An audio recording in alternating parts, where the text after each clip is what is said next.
I've only ever had two neighbors since I moved into my own pineapple. There's always been Squidward, the obnoxious, nosy neighbor, and Patrick, the dumb one who's so stupid that he doesn't even live in a real house. My options for friends were limited, so I ended up making the choice to befriend the town moron, but the more I got to know Patrick, the more he surprised me. He's not nearly as dumb as he seems. Everybody knows he lives under a rock, and I'm sure everybody has a million questions about how that works. Where does he sleep? Where does he cook? Where does he go to the bathroom? Well, in reality, the answer to all that is connected to what's probably the biggest conspiracy in all of Bikini Bottom, and I'm involved in more than just covering it up. Patrick and I rolled together for years, which made everyone think I was just as stupid as him, but I'm not. I don't crap on my own floor and bury it in the sand like that filthy starfish, but in all this time I've known him, I've buried more than just a few hatchets alongside him. However, as time went on, I began to realize I couldn't keep hanging out with him. I was only ever his friend because nobody else would be my friend, and for that reason, I've been slowly creating distance. Unfortunately, that's a lot easier said than done.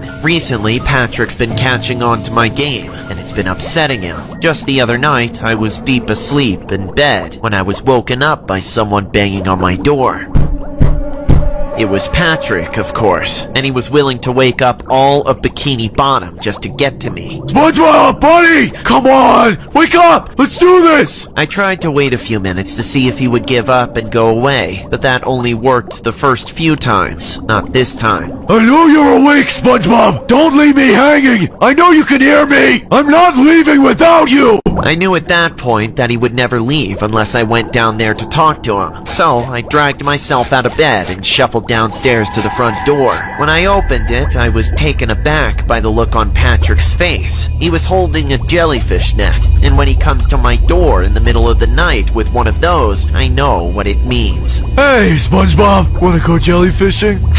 No, Patrick, I can't. Yes, you can! Come on! What's stopping you? It's late, Pat. Can't we do this in the morning? No, Sponge. You know we can't. Listen to me. I don't want to do this nighttime jellyfishing anymore. I want to retire from it. How can you say that? We've got such a good thing going, and you're gonna make me go back to doing it myself? Look, I'm sorry, but I just don't think the late night jellyfishing life is for me anymore. I'm getting too old, Patrick. I have to focus on my career at the Krusty Krab.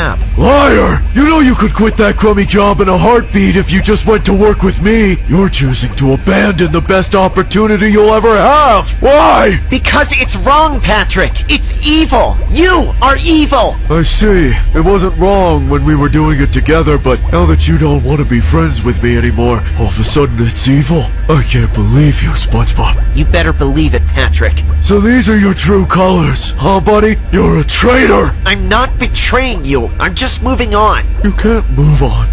I won't let you. You better grab your net and come, or you're gonna realize how big of a mistake you're really making right now. Leave me alone or I'm calling the cops! I tried to slam the door in his face, but he wedged his foot underneath it and barged straight in. I then ran for my life as he chased me into my house. He was close behind me the whole time. Had he gotten a hold of me, he would have tried to kill me without a doubt. I'm sure he wouldn't have even hesitated either. But luckily, I was able to get around a corner and lose him by hiding someplace I knew he'd never seen me before. Oh, SpongeBob, where are you? Come out, wherever you are. I held my breath in silence for an eternity before he finally gave up and left. I waited to make sure he wasn't coming back. Then I crawled out from my hiding spot and went to my bedroom window to watch him head into town. You see, nighttime jellyfishing is nothing like regular jellyfishing. It doesn't take place in the fields, but on the streets of Bikini Bottom itself. And it doesn't have anything to do with jellyfish at all. A few hours later, Patrick returned with his net sagging with the bounty of a successful trip. The poor soul that he managed to capture, a bound and gagged fish that never saw it coming.